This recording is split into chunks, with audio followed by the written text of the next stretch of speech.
You're listening to the Novel Universe Podcast, a monthly YA lit podcast hosted by Dawn Abram and Elise Martinez, YA librarians from the Chicagoland area. Each episode features reviews and rants on new and upcoming YA books. We are here to help you navigate your TBR pile, what's good, what's bad, and everything in between. I'm Elise, the rejecter of romance. And I'm Dawn, the criticizer of books. So turn up the volume, here we go.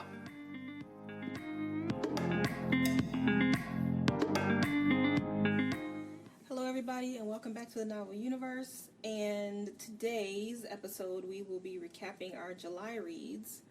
But first we're going to do another book tag because we are not creative and couldn't come up with our own thing. So we saw this book tag on, is it Reading with Cindy? Read with Cindy? Read with Cindy. Her on Instagram is Read with Cindy. Her YouTube might be Reading with Cindy. She's phenomenal, by the way. We were dying in our office. She's so funny. All the snark. All the tea. Read with Cindy. Okay. Okay, so this book tag is the No Disclaimers book tag, and it is supposed to be kind of like a really honest book tag of like, I'm not going to preface this by saying, oh, I liked the book, but there's no disclaimers. It's just, here's my opinion. Yeah, and it may not be a popular one. Yeah. You know, we love our snark. The first one is Most Hated Trope. This one is the one I keep coming back to. I've probably talked about how much I hate this one before, but I'm just going to say it again. This is the Mary Sue trope. It is the biggest one I'm obsessed with right now. I had the same. Yep. See, I mean, right off the bat, so I just finished a book called Sorcery of Thorns. A couple months ago I finished it, but I DNF'd it. Right out of the gate, there's the Mary Sue trope.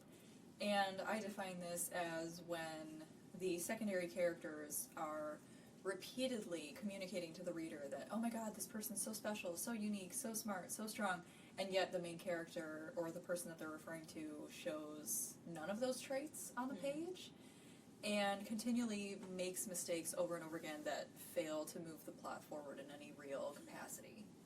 So yeah, I would agree. I chose Caraval as the ultimate Mary Sue. Scarlet 100%. Is the ultimate Mary Sue. Everyone is in love with her.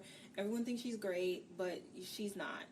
She waffles. Yeah.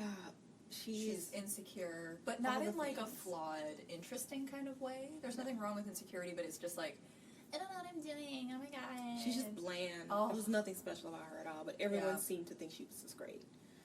Yeah. No evidence. Yeah. All right, the second one, overhyped author or book.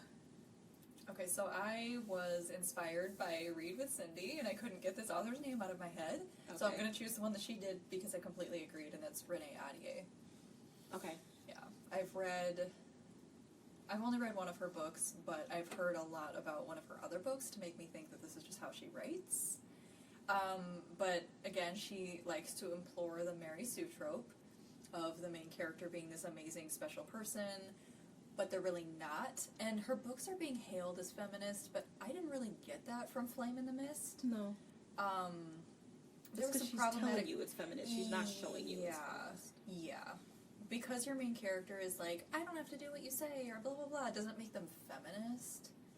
So there was just a little bit of substance lacking in that plot. I do want to read The Beautiful, and I do plan on reading The Beautiful, so that will be kind of my, like, tie break of, okay, I've read 2 of her books, I can officially say I don't like this author.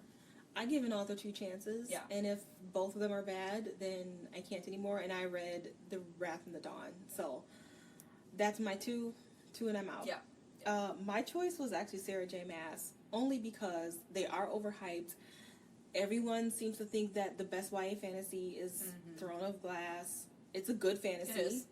I enjoyed Throne of Glass a lot. Don't get me wrong. I really enjoyed the series. It's probably one of my highest rated series of all time. But there are other authors, people. There are other fantasy authors. Please recommend other people. Like, if someone is asking you for a fantasy recommendation, don't just always say Sarah J. Maas. There's so many others. Lainey Taylor. I know Lee Bardugo is to death, but V. Schwab. Jay Kristoff. Did you say Rick James? Rick James. Rick James. There's so many other, The Winter's Curse, Kiss of Deception. There's so many other good fantasy books, so that's why I chose that one. Number 3, worst book since joining, they called it BookTube. We do not have BookTube. We have a podcast, so we're just going to say Since podcasting. Oh, girl. Yeah. I have two. Wow. Okay. My first one is The Traitor's Kiss by Erin Beatty. Yeah, that was And my pretty bad. second is The Assassin's Heart by Sarah Ayers. Yeah, I we ripped cannot those get over apart. both of these books. Yeah. If you're interested in my detailed descriptions, you can find those. I believe those are still on YouTube when we used to post our podcasts to YouTube. Yeah. And we were called the Small Print Podcast back then. So look up the Small Print Podcast. Pretty sure, right? Because this was years I ago. think we've changed our name so many times. I can't No, keep we track. only did it twice. Oh, okay. And we haven't changed since the Novel Universe. But those were like 2015 or before pubs. So that's on YouTube. Yeah. Oh my god. I forgot about those. My review for The Traitor's Kiss was so scathing that to this day I still get daily hits on my blog for that post. I don't know why. I don't know how they're finding it. Yeah, so it was just bad. So The Traitor's Kiss was like plot twist for the sake of plot twists, and then Assassin's Heart was just the most egregiously developed characters I've ever encountered. Plot that made no sense, just all the things that I hate. I forgot about both of those books. I should have gone back through our podcast and tried to rethink all the ones that we massacred. I wanted to choose something a little bit more Recent? not just recent, but like known. So I chose The Bells by Danya Clayton.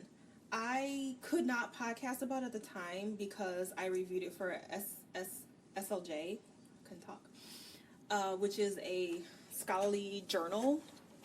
And so when you are a reviewer, you can't really talk about the book until it's published. And I didn't know that. I probably could have talked about it after the fact, and it would have been in my worst of that year. Simply because I did not enjoy 1 second of that book. Sometimes the beginning is really good, and then the middle and the ending poo-poos, but the beginning was a hot mess.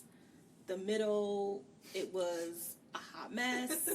The ending was info dumped. The romance was pointless. It was all over the place. It was not a good book at all. And if I probably would have given it a 1. It was so bad. Sorry. All right. Number 4. Yes. Terrible ending that ruined a promising book. Okay. So I have 2 for this, but I actually realized that the first one doesn't actually meet the brief because the book was never promising. So I'm going to go right on to my second one.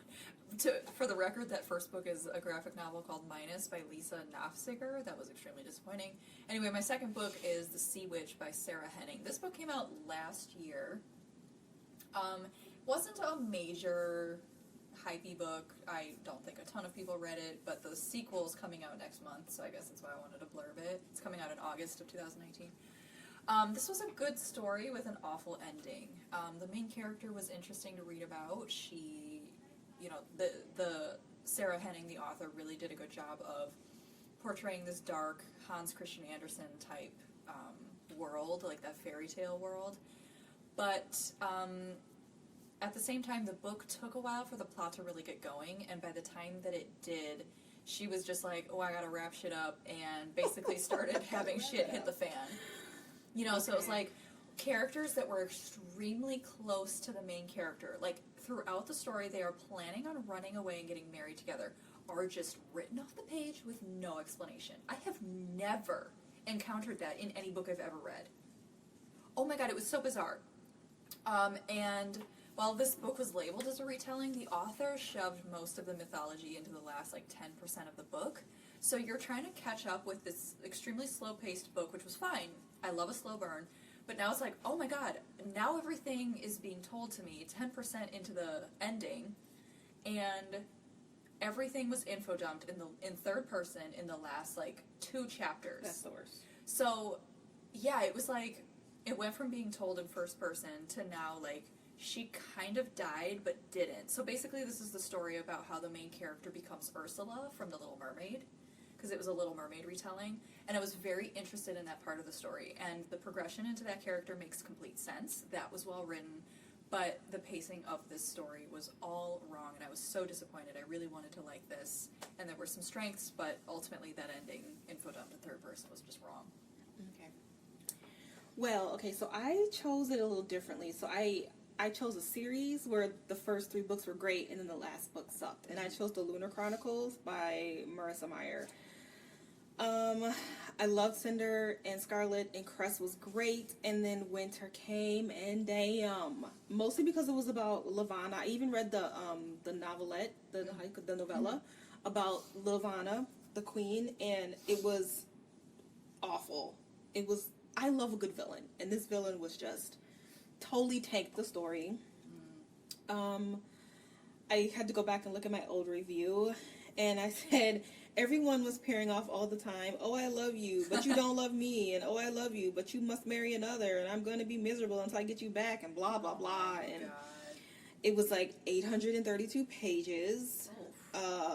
Yeah, it was. And this is the worst part about it, is that I liked Marissa Meyer. I traveled to an hour or so away to go meet her in person and get books signed, and I stood in line at conferences, and we Skyped her, and I book talked to all the schools. It was great. And I read that last book, and now I never want to read anything else by her again. And did she write that retelling of she did of Alice in Wonderland? Yeah. Heartless. So I gave her a second chance, and once again that book was awful. And so I don't even like her anymore. I will never read another one of her books. So I went from being like this huge fan and advocate to like, I'm never gonna promote a book of yours ever again. So I don't even want to buy them for my collection. That's awful. Wow. So, yeah. Woo. Next. Yeah. I feel like I was gonna do the Raven Boys, but I feel like I've talked about that so much about how I didn't like the last book at all. But it wasn't that intense because I'll still read her. Yeah. But all right. Next one, fictional character that you wish weren't killed off. Okay, so right. This that we wish wasn't killed off. We are librarians. This is spoilers. This is spoilers. This is major spoilers. So if you have not read Volume 9 of Saga, which is a like adult, new adult, older teen graphic novel series, then you might want to skip ahead to the next minute or two. So give me a second to do that. Alright. So Saga, this is the biggest graphic novel since The Walking Dead. And Brian K. Vaughan kills off Marco, the dad. Oh. He fucking kills the dad.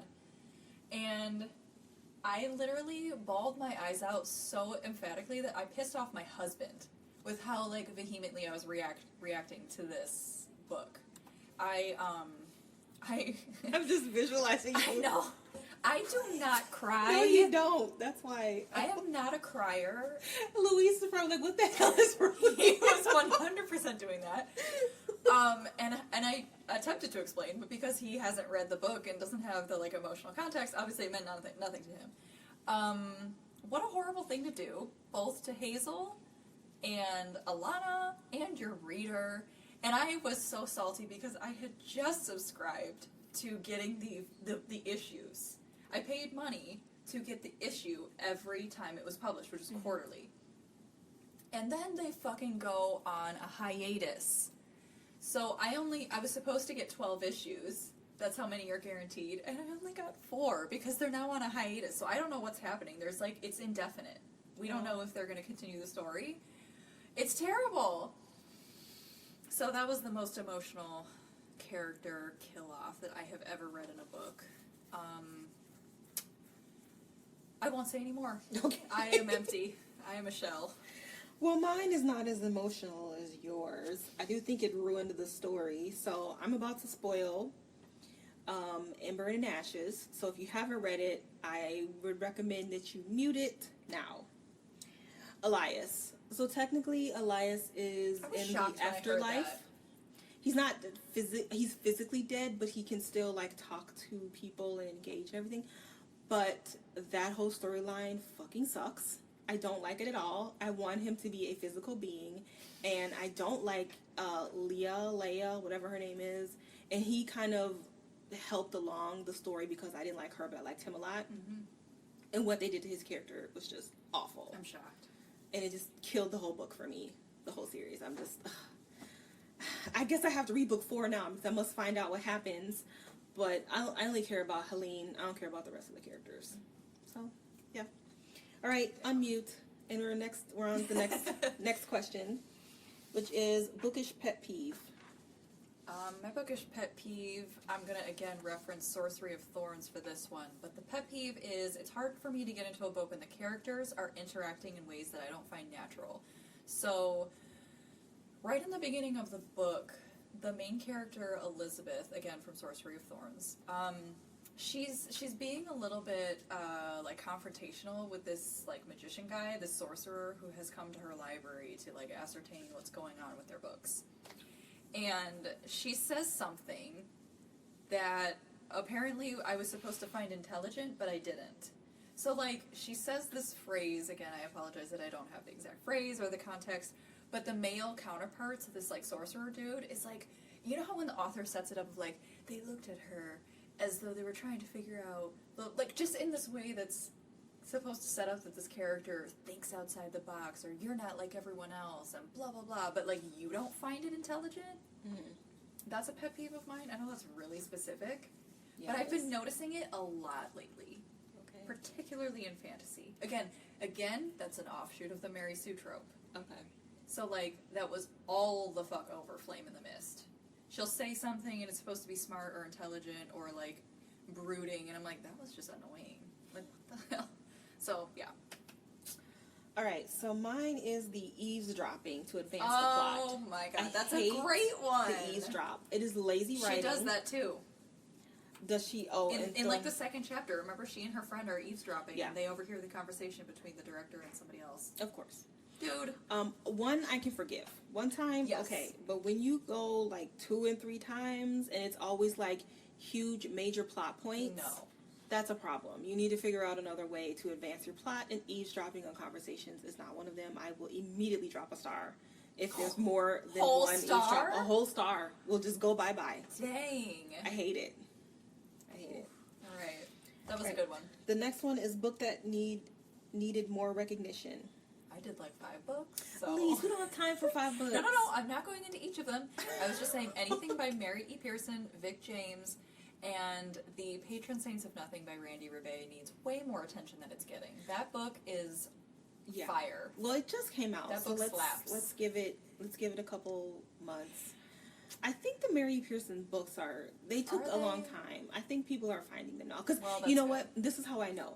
Because when I watch BookTube, and sometimes I may not even watch the whole video, but I always look to see what book is on their bookshelf, and 9 times out of 10, Kiss of Deception's on their bookshelf. Then they need to start talking about it. I don't give a shit if it's on your shelf. Anyway. Okay, so I chose The Sea of Ink and Gold. That's like the proper title, but it's the Reader series by Tracy Chee. So it's the Reader, the Storyteller is the 3rd one, the Speaker is the 2nd one. No one is reading these books. I think because they're all like up Sarah J. Maas's butt. I don't know, but guys, this is what I'm talking about. You need to read other things and recommend other things than Sarah J. Maas. Come on. And Lee Bardugo, for that matter. These books are great. They're very like intelligent, and you could tell she really took a lot of time with her book, and she really mapped all 3 books out, and that 3rd book killed me, and it's just a great series. So it's not cotton candy for your brain. You do have to actually think, and I think that might be the turn off. People are just not ready to like think and pay attention, but it's such a great series. So if you trust our opinions. So moving on to our July predictions. Recaps. These are, well, they're predictions that we are recapping. Okay. I can't even finish my sentence. Why did I go into a southern accent on that? I don't know. I apologize. Alright, I'm going to let you do your first book. Oh, gee, okay. We're going to switch it up. So, my first book was Wilder Girls by Rory Power. I predicted a 3.5, and I gave it a 3. We're not doing synopses, right? No. Good. No. Okay. So, Elise said that I like poo-poo books too much, and I don't say anything positive. I like how I'm the only one that's saying this to you. You didn't just realize that on your own. Well, you were talking specifically about the podcast. I didn't say anything positive, so I'm going to say positive things from now on. I mean, not just positive. Jeez. No, I'm going to say some bad things. Oh, okay, good. But I'm going to end it with positivity. There you go. All right. So this is a hyped book. People are very excited about this book. The rating is already a little low on Goodreads. It's like a 3.89. It's slowly going down, so I don't feel so bad about it. But the major issue I had with this book is the pacing. Mm-hmm. It is a magical realism book. It is a weird YA.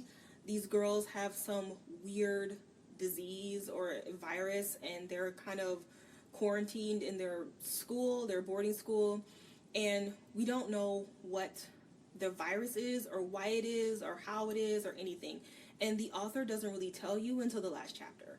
And it's not a long book. However, when you don't drop hints or, help us along to try and figure out what is actually happening, I'm going to lose interest, and I know I'm not the only one. Mm-hmm. So that was the biggest problem with the book. It was just, the pacing was just agonizing. All right, so the good things about the book is she was trying to do something with this. She has something to say. I'm not going to say what the themes are because that is a spoiler. You're going to have to figure it out on your own. And as I was reading, I was picking up on some hints, and I was halfway correct. And my assumption, well, what she tried to do with it was interesting, but it just wasn't good enough. It could have been better. She could have done much more with her themes. It was just the execution. That was the problem. This was an all-girls school, so we had some female friendships. There was never any girl. Well, there was no girl hate. There was some, arguments and, how could you do that type of stuff, but it was realistic, and they weren't hating each other just because she's prettier than me. It wasn't any of that bullshit.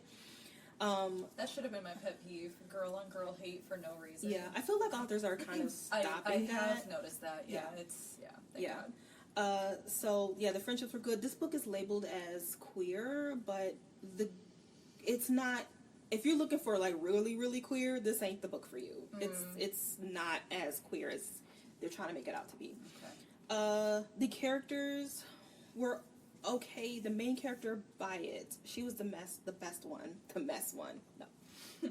She was the best one because she was a liar and a manipulator, and she had mommy and daddy issues. Ooh. She had a lot going on. Unfortunately, I don't think Rory powered it enough to her character. I thought I almost spoiled it. I thought her chapters were the most compelling, and her story was really, really sad. And what happened with her was really sad. But the other two characters, could have been a little better, including the main character. I do think that Power is a good writer. She's got her writing was beautiful, was really metaphorical. I would read her other books, but the execution and the pacing was just not. It would be a good discussion book. If you have a teen book club, if you're a librarian, you have a teen book club, I think this is a good book to choose because there's a lot to unpack here. But, yeah. All right, my first book was the Teen Titans Raven book by Cami Garcia, illustrated by Gabriel Picolo. I grabbed this book at ALA, and I decided to read it, obviously. I predicted that it would be good because of the artwork, not necessarily that the story was phenomenal. And I was right. That's pretty much how I ended up feeling about the book.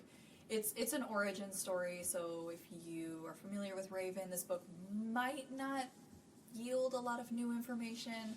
The most interesting thing about this book in terms of the story was that Cami Garcia infuses the plot with things that I think are interesting right now. So spirituality, voodoo, kind of more of those like fringe spirituality concepts.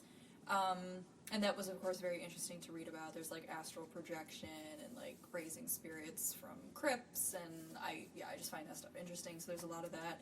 I don't know if that's original to the story. I don't know a ton about Raven. I love how you looking at me like I know. No, I'm just we're having a conversation. Yeah. I did like the artwork. I thought that was probably the strongest element of this book. The hard outlines with the more shading. Just the use of light and dark in each character's expression. There's not a lot of coloring. Everything's black and white or purple to emphasize her personality. I really liked that. That lent a lot of tone to the story. I might read book 2. I'm not sure. I will buy this for my library's collection, however. So, yeah.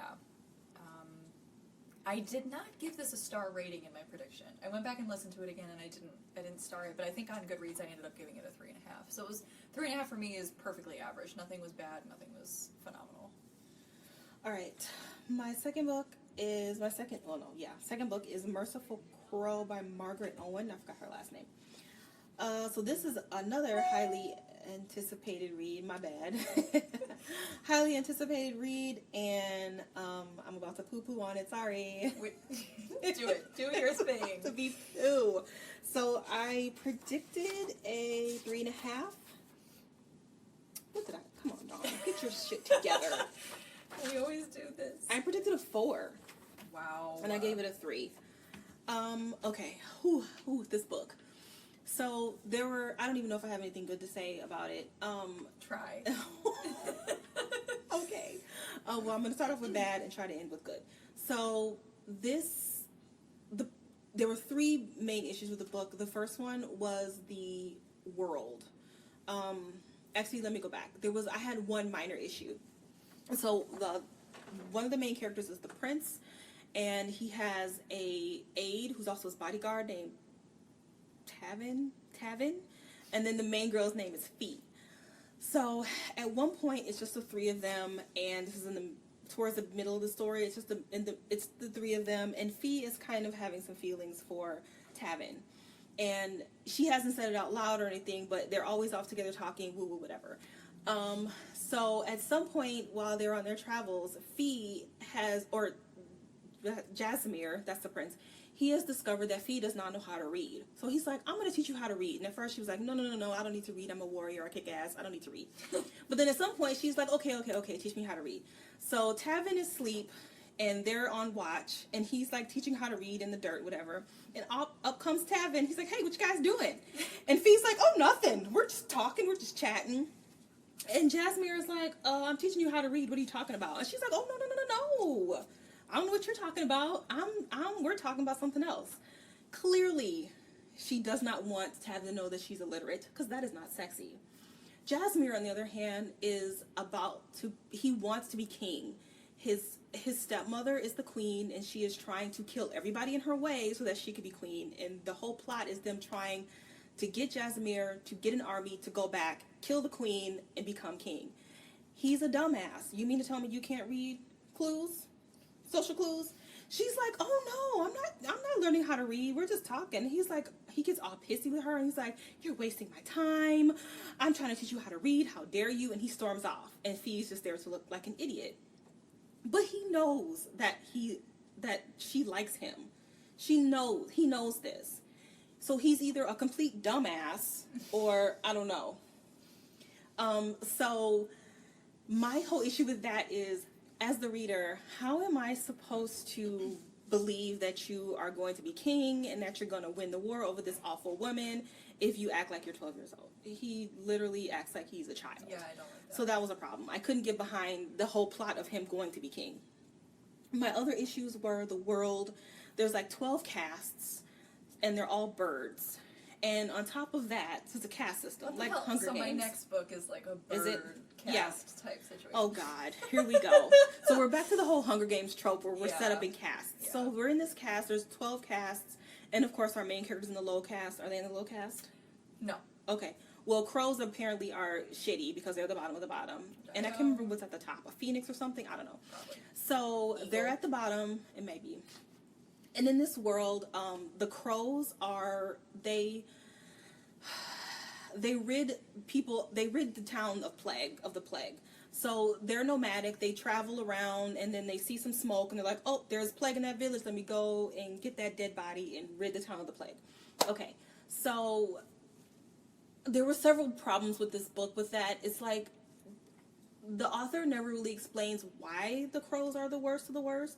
Is it because they take care of the plague and people are like, ew, gross, you're disgusting, get away from me? Maybe. Like, they can't have weapons, so they can't fight back.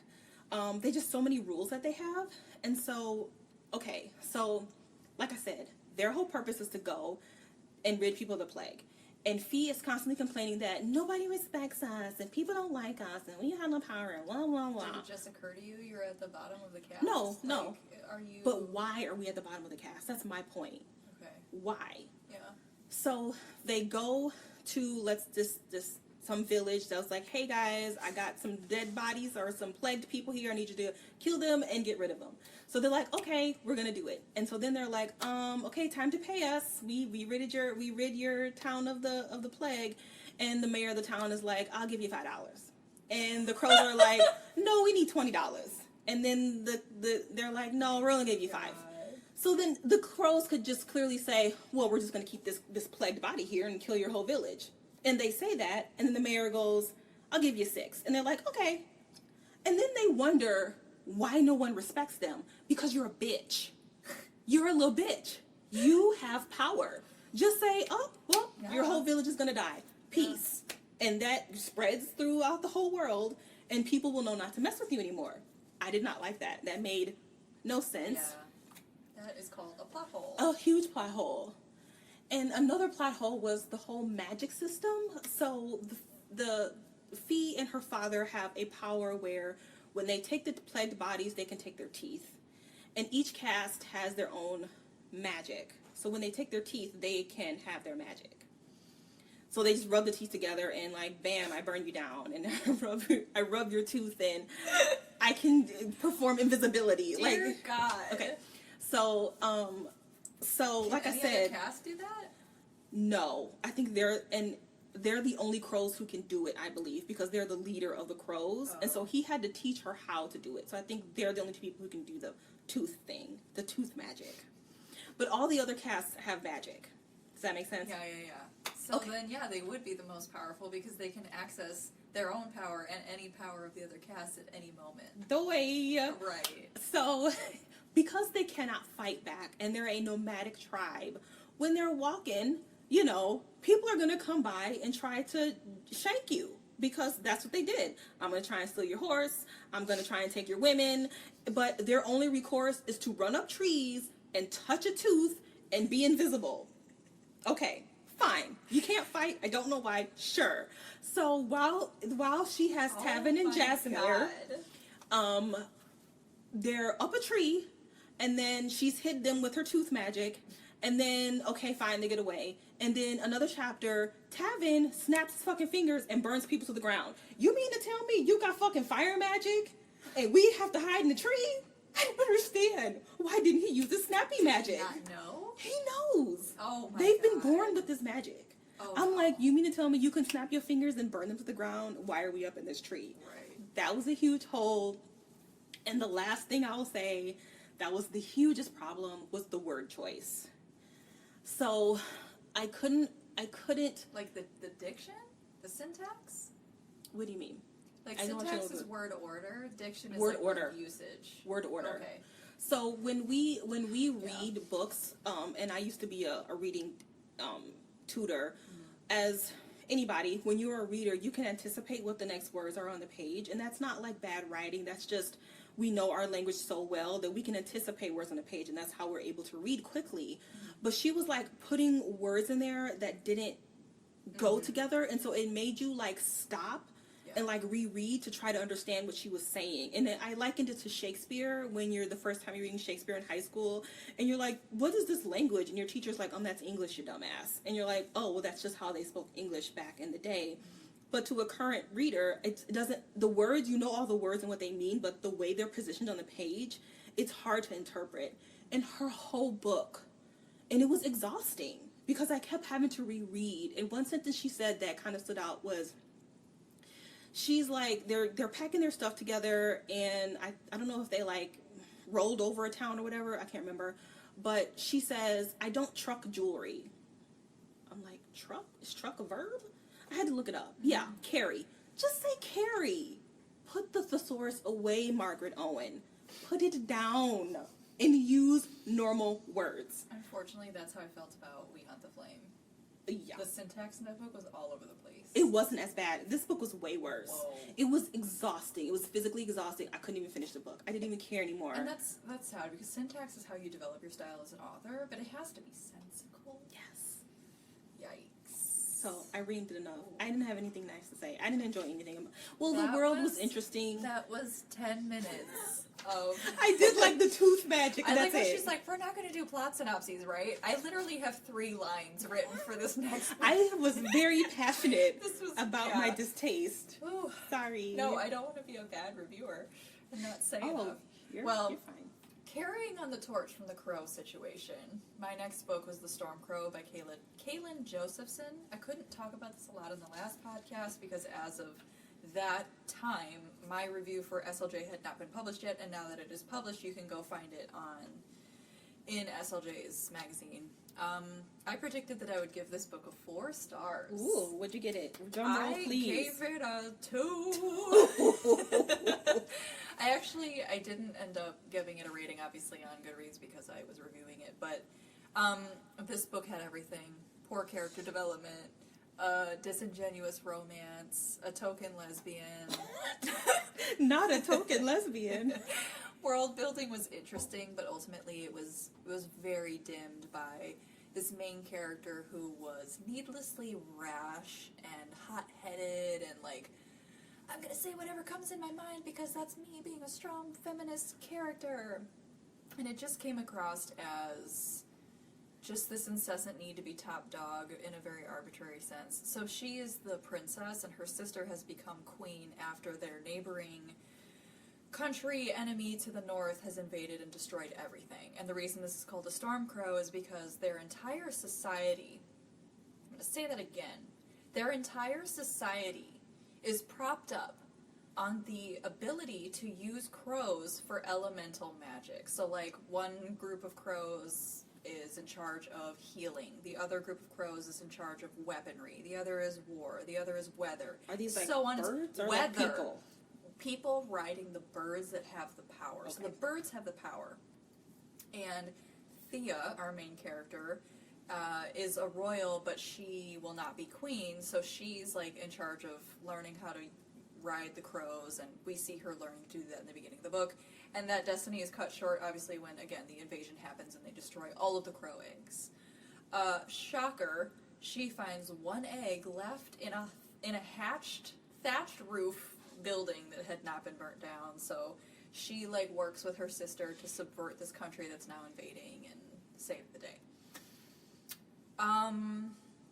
I find characters like her, like that hot-blooded, like irrational, rash character, really difficult to read. I think adult readers will be turned off by her personality and this story, quite frankly, but like teen readers might find this relatable. Like if you're new to YA, if you're kind of, you're a teen who's just reading YA fantasy for the first time.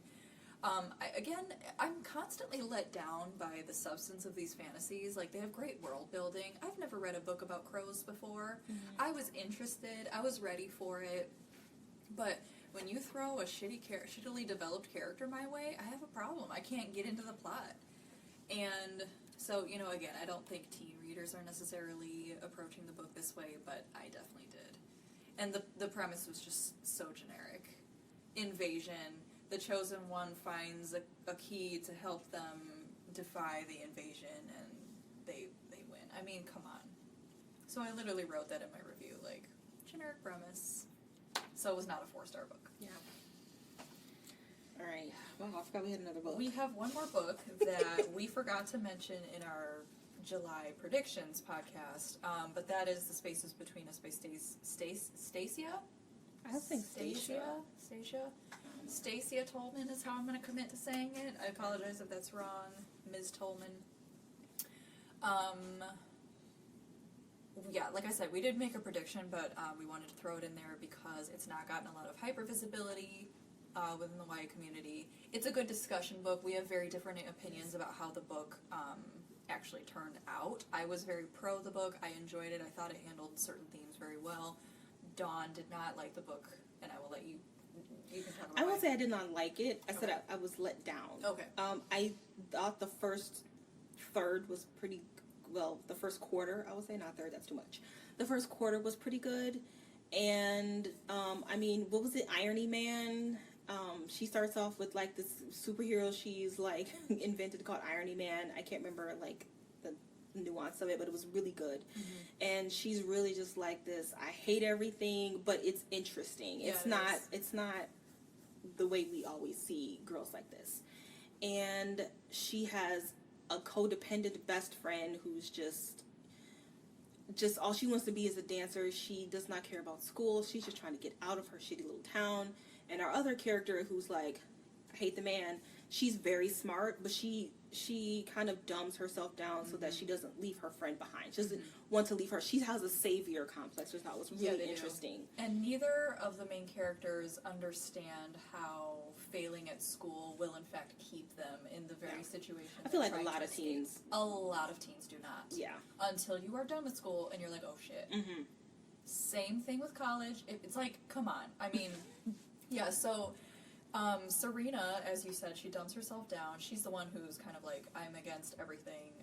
She intentionally fails her Western Civ class, but because her mother is the principal of the school, a teacher offers her the opportunity to do an independent study, again, about upward mobility. So that's a major theme within the book of, like, examining how our life choices, while they may not seem to connect to our future, they ultimately do. She does have a savior complex, so Melody Grimshaw is her codependent best friend, known throughout the book as just Grimshaw.